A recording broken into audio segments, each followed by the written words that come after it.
Welcome to the girls, and it's another new exciting show, Janine. Always, Yeah. always an exciting show. You're the Florida Flash, so we purposely brought some fall flowers from Pennsylvania because you have the birds of paradise, and these are, I guess you want to call the birds of Hazleton. I like because them. They're very bright. These are very, very well known in our area. I guess it's a chrysanthemum Almost type looks of like a mum. Yeah, well, I think they're marigolds, to be honest with you, from Smith Floral. And we very seldom have like oranges and yellows on our set They're because a we cross tend to go between with a the mum pink. and a carnation. What do you think? I think. For what it looks like. And they don't really smell because I know we're pretty sensitive to You all know, the like smells. smelly flowers. Yeah, so the Florida Flash over here you're in, and we've been having lots of fun. Speaking of Florida, I bought you something. Oh, I like that. I like this part of the So show. my mascot is Flip Flop Faith. Oh, yeah. And Two Shoes Magoo, and you said you wanted a pair. Oh, open those Flip up. Flop Faith. And they match your Oh, outfit. and they match my No pressure to wear it on the outfit. show or anything. Well, I'll definitely be changing these out. Beverly, I'm sorry. My bestie bought me these pretty Oh, earrings. sorry, Bev, you're secondary. Aw. Well, I'll wear them for the next show. How about that? Show Well, you're everybody going to Flip see Flop all Faith. of these. And she okay, is Flip hot. Flop. Oh, isn't she adorable? She's a beautiful flamingo. She's a crystal almost. Oh, look at her. I know. Well, those are my surprise to you. They came in right before I left. Although I heard you had great weather here. I fly in, I'm freezing. We got rain. Yeah, what the heck with we that, got wind. Janine? It feels like fall. And we're recording the show in August, so whenever it airs, just so you know I'm not crazy. Well, I'm crazy, but for other reasons. I was just going to say that, but we just had the big shower. We've been having the thunder showers with the sun. How about it? So I had to walk, through the raindrops to get here. So far away. Yeah. Now, which goes on which side? So It this doesn't goes on matter. this side. Yeah. Okay. I'll put them in. Go ahead, keep talking. So what else? It's been very hard to find someone that I like to do my hair down there. Because I Florida. like it here. And humidity. The humidity and your hair like brightens up more. You know, when you're going away and you get your hair done, you come back with it lighter. Evidently, So look they at me like that because we really, had really summer. white blonde, and I don't. So I started dyeing my own hair, and I love it. Yeah, I love it. I just do the root, but I've been doing that's my little secret. What are you coloring there, Me and kid? Alyssa. What are you Alyssa coloring? and I You're getting have been older. coloring my hair. Huh? What's the matter there? You're getting a little bit older. Not gray, just I want it blonde. Oh, okay. It's too dark. So I got that. And then I have this ponytail holder thing that I got. So one of my customers came in and she had this cute ponytail. So it's a clip. Oh, look at it. Special Amazon find. So you open it like this and then you put it in your hair. Let me see if I could do it. You're supposed to have your hair in a ponytail first, but let me see. Where's your ponytail holder? Well, I don't have one with me, Deb. Isn't there see. somebody off the set that Let me could just show show the you ponytail? quick how it looks, kind of. Makeup. Like we have makeup artists. Shit. Oh, maybe. Is it in? Kind of. Oh, it's But in, but it doesn't look it's that supposed to great. be You like need it to this. have up there. Well, isn't that Anyway, cute. since I have to wear my hair up at work all the time, I got these like cute little ponytails. And so you pull that up then too? Yeah, you pull. Well, you're allowed to put it in the back, but then I have one that's a bun and looks like that. Anyway, I'll show you later how nice it looks. Maybe. Yeah, show us some pictures of how it looked. Well, those earrings are pretty too. You have a new little venture too, don't you? What? Don't you sell jewelry in your I restaurant? do. We sell jewelry in the restaurant. We're going to sell ties because the guys were like, "Well, what's for me?" So we're going to have ties for the That guys. must be so much fun. You go and eat and then you shop. Yeah, and most people that go there are somewhere on either a vacation or a special event. So they grab. The guys will say, "Hey, everyone at the table gets a pair of $5 or something." So the girls shop. Oh my gosh, that's fun. so cute. And if they're on vacation too, they need little souvenirs. Right. Like my earrings. Right. How did they look? They look pretty. And they match my outfit. They do. Oh, I love it. Love it, love Sorry, it, love Bev. it. Bev, I'll be wearing these earrings on the next show, don't worry. Aren't they pretty? They are pretty. Yeah, these are from the same company. Right, and they're gold like for your 50th wedding anniversary. I know. Yeah, wasn't that fun? Yeah. We'll be talking about that on another show because you get to see pictures. Yeah, we're wound up. We had a full weekend. It was. Yeah, it was, and then we celebrated your crazy. birthday, which was a couple weeks Birthday ago, month. but you weren't here, so your birthday month, and we drove All the kids way going back to school. Yep. It's we- been I know, it's been a lot. It's either we're Deadsville and looking for things to do, which I'm never bored. I'm I don't know never how bored people either. are bored, but I'm never bored. Well, what are we talking about on the show? Ladies, get your fans out because if you know what I'm talking about, the dreaded menopause. The perimenopause is the part that no one wants to talk about because they can't believe it's them. But we have Christine Kiesinger on our show today, and she's going to talk about how to get through it. Without killing anyone. Yeah, without killing yourself and anyone else.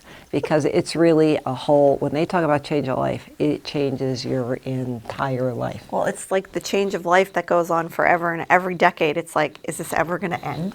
Right? Yeah, exactly. I think I said Christine's name wrong, though. I think it's Kiesinger, like Geisinger. Kiesinger. Kiesinger. Okay. Kiesinger. Well, Potatoes grab and yourself a potatoes. nice cold beverage. We'll be right back.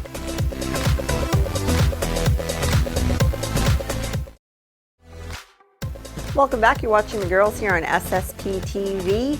Our show today, we're talking about perimenopause, menopause, hot flashes, all those symptoms, how it affects relationships as well. And Dr. Christine is back with us. And Dr. Christine has been on the show before. I think it was before COVID, though, wasn't it? Yeah. Wow, it's been that long. I know. It's been a long time. I'm so glad to be back. Thank you. We love having Yeah. you. In person. Yeah. Yes, in person. We lost 2 years of our lives. it seems. 3, I think. Yes. 3 or more. Yes.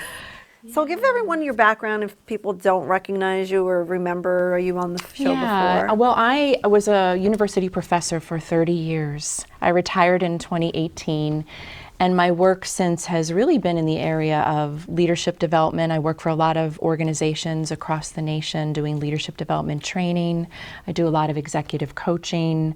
I also have a component of my work that has always been dedicated to well-being. I have been a yoga instructor and meditation teacher for 35 years. So that's always been a thread that has run through my work. And you could tell anyone who meets you, I will probably have the same conversation with them. You just always seem so composed and relaxed, and I'm like, wow. It's helped. It's helped. Yes. Always that calm core. And then women have so much on their plates to begin with. And just when you think you have everything in order, all of a sudden, along comes this little thing called perimenopause, which is the beginning of menopause. Yeah. And the symptoms start occurring, and if you visit a doctor and they say that you are, I think the mood that you're in denial.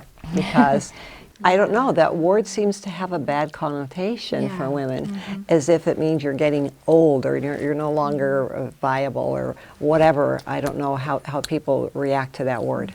But a lot of people don't know that they are. So do you want to give us some of those symptoms and some of the things that we can let people know that, that they are approaching that? I think it's important to know that 8 to 10 years before becoming menopausal. Now, when you have hit menopause, it means that you have not had a period for 1 full year. When you hit that mark, you are considered menopausal. 8 to 10 years prior to that, you can actually start to feel what the symptoms of what is called perimenopause. It's the pre-menopause.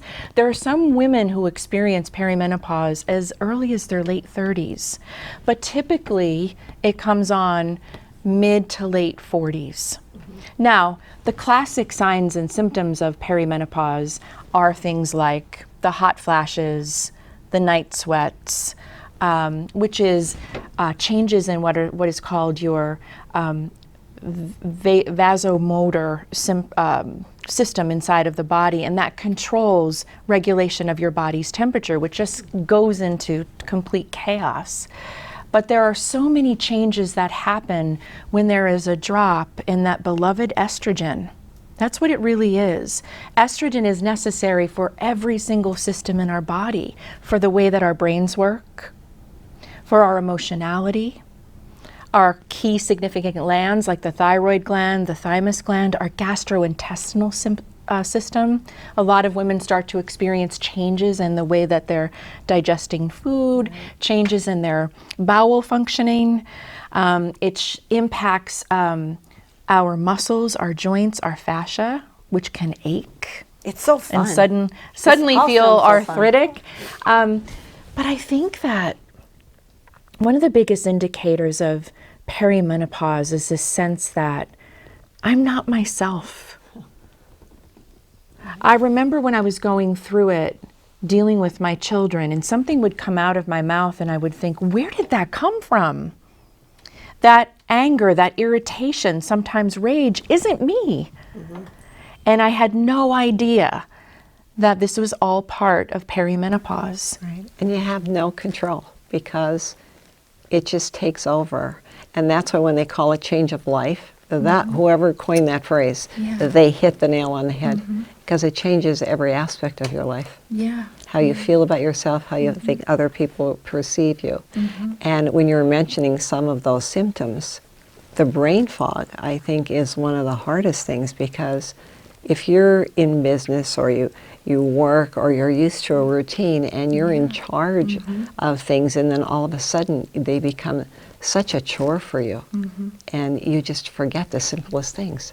Or your And then you kids will get say, frustrated. I told you that already. I told you that already. I'm like, And how about the frustration? I can't though? Then remember that's everything. like a trigger, because then when you get befuddled that you can't find your keys or whatever the heck happened that you forgot, then that triggers, and then that is part of the rest of the symptoms you're talking about, right? Yeah, and I think that I like to describe brain fog like this. I can't find my keys, but I'm actually holding them. Or I don't know where my sunglasses are and they're on my head. Or I see you and I know you and your name is right at the tip of my tongue and I can't find it.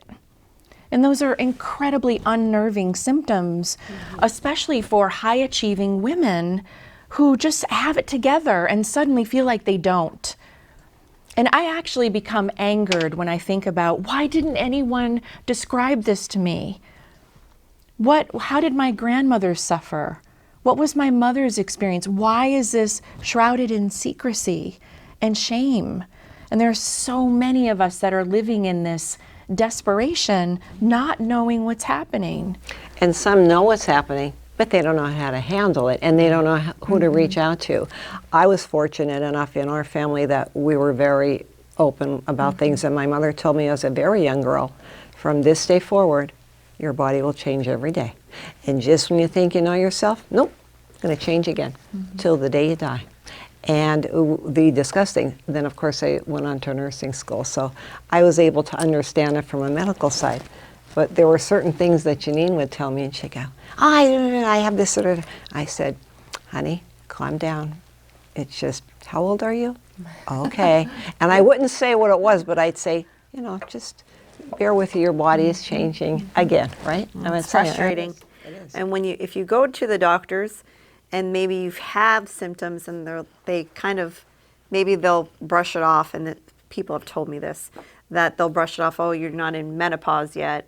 It's kind of like in your head and you're thinking, I'm going to show you what's in my head. Yeah. No, it's not in your head. And that is frustrating when confronting a doctor with this who might come back with something like, it's in your head, or, well, this is just the way it is. Yeah. this I didn't have a is doctor menopause. say that, thank Yeah. God. I had a very good doctor, and he handed me a book. And he said, I'm not going to discuss this. You could go home and read this book. And I said, are you kidding me? Is that what it is? And he said, I think so, Debbie. I said, all right. So, I accepted it right remember away, the but at least I time. had an answer. Yeah. This one, it would be dead of winter in Pennsylvania.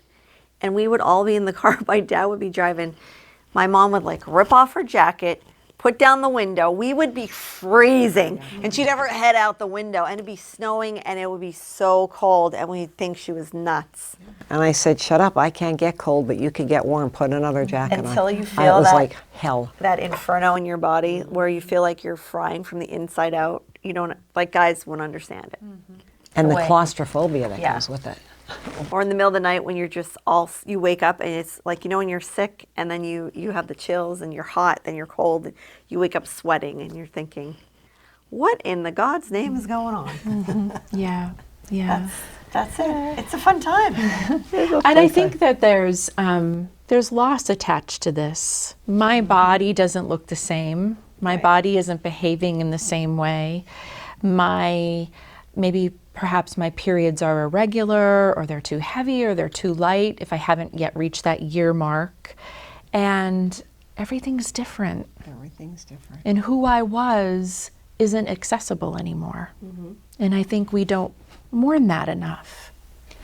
Right, that's the greatest word right there, to mourn that, to change. You're not who you are. Yeah. And you had no warning and you have no control. Yeah. I think that control. And you're not dead, right? So you can mourn the loss, but what exists also is tremendous possibility for who you can be. That's why it is a change, it is a transition. And it's all about your mindset and that orientation that's going to determine the degree of suffering. Well, relationship impacts, how this can affect all of your relationships, is what we're going to talk about next with Dr. Christine. You're watching The Girls here on SSP TV. Hi, you're back watching The Girls. If you just joined us, we're talking with Dr. Christine, and we are approaching and talking about the dreaded perimenopause and menopause. We've explained what it is, and we've started talking about some of the symptoms, but would you tell us, please, because we know how it is, if we've gone through it, but how does this affect all of our relationships? Relationship with ourselves, with our spouse if we're married, with our co-workers, with our family. It just seems like it's a whole different thing. It's like you're dealt a whole new deck of cards and you don't know what to do with them. Yeah, so I think it's important to start with self. Again, as I said earlier, I start to feel like I don't recognize myself anymore. I don't know who I am. My body has changed. I'm not identifying with who I once was. But I want to share that one of the places that gets impacted is in our intimate relationships, because one of the things that can change during perimenopause and menopause, number one, is a decrease in libido. And suddenly that part of who I am and how I expressed isn't as strong, or isn't coming through in the same way. And then I have a partner who's thinking, what's going on? Do you not love me? Have you strayed? What's happening here? Are you not interested anymore? What's wrong with you? Many women don't know the answer to that question.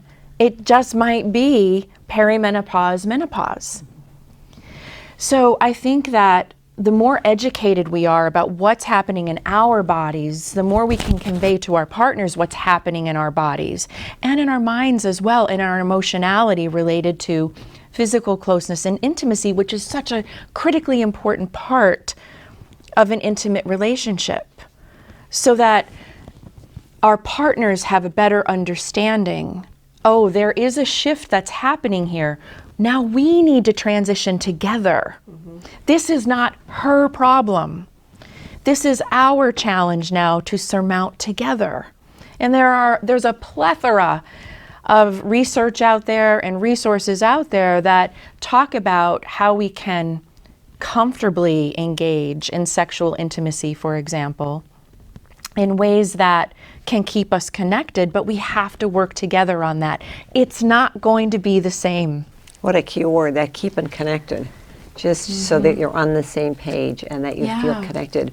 I felt kind of isolated, to be honest with you. I felt like I was alone in it. And having been a person who was busy in business and with a busy, busy life, I didn't have anybody to really talk to about it. You know? Yeah, So you do feel and I think that if especially in a long-term committed relationship, when that starts to change, we do feel alone, and so do our partners.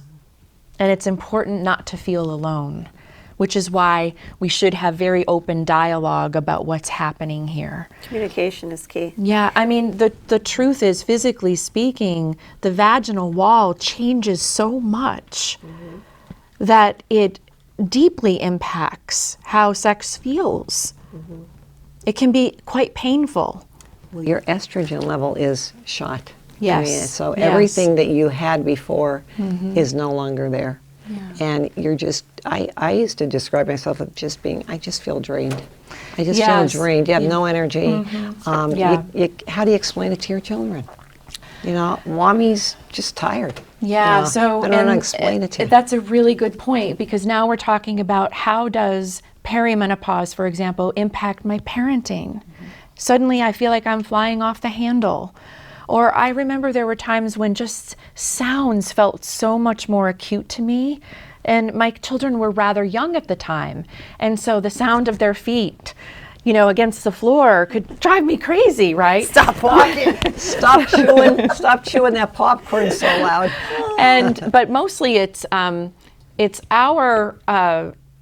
capacity to have that pause before we react and blow up. Something happens to that during this phase of life. Your sanity, your reasoning is all gone. And Poof. I think it's critically important that we even talk with our families. Yeah, because of that short fuse. Yes, You have this short fuse. I'm in a particular phase in my life which is normal, which is natural, which every woman is going to go through, and this is part of what happens. I think open dialogue about menopause and perimenopause in the workplace would be helpful.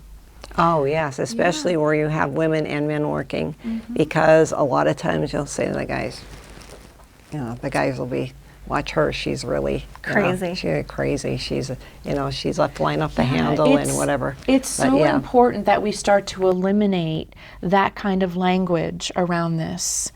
Menopause and perimenopause isn't as, I feel like, acceptable that it's a It's a condition. concern or It's a condition that a woman is going through because men don't deal with it. And they have their own things they deal with, but today we're talking about the women. So it's something that they don't understand deeply like a woman would understand, Well, we don't especially even understand. with the sweating though, and that, like some people I know don't even have any symptoms. I know. Like some people have gone through it and were like, I think I went through menopause. I'm like, you did? Well, I will tell you that a key essential element, there are so many things that you can do to manage symptoms, but the key essential element in managing symptoms is keeping your stress level low. The higher your stress level, you will That's funny. exponentially increase your symptoms. Well, that's just so easy to do. I'm sure everyone at home's like, all right, no stress. All right, so how do we manage our stress level? If you say we can manage our stress level, what are some of the practices or things that we have to do? Take the time during the day to get yourself centered and say, okay, this is how I'm going to handle stress. We have to retrain our brain. Information is power. Okay. So do your research extensively so that you know what's happening in your body. That alone is going to reduce your stress level. Elect what I call your menopause mentors. These are individuals out there who are experts that are all over social media, that are writing books. Menopause is on the radar right now in a big way. Find someone that you resonate with and elect that individual as your mentor. Surround yourself with a group of women at various ages and stages in life where you can sit and talk, like have real girl talk. This is really helpful for women in their late 20s, early 30s, because this is coming. Imagine how their life will change having some of the knowledge for women who are walking through it or have already been through it. And some of them don't have their mothers anymore, or they live so far away from their mothers that it's not one of their things they're able to talk about. Your self-care practices will never matter more. Go back and watch the self-care show we did, that I did with you years ago. Implement those practices. It matters more now than ever before. And you should give yourself ample permission for self-care, like exquisite levels of self-care. And in terms of the intimacy piece, rather than kind of withdrawing and pulling away, we really want to lean into our partners. We really do. We need them. And they need us to say, hey, I don't quite understand this myself, but like we need to lock hands.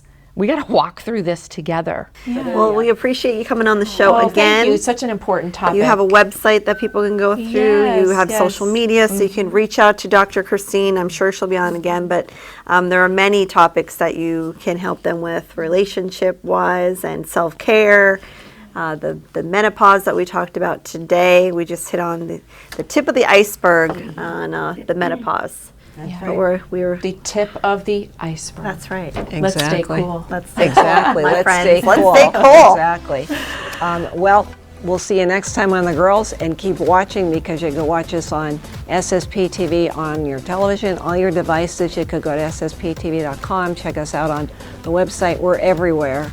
And all the time, and all of our shows are archived, so you could go back and watch Christine's show, and we do run them again and again on our show as well. Okay, stay cool. Bye. See you next time.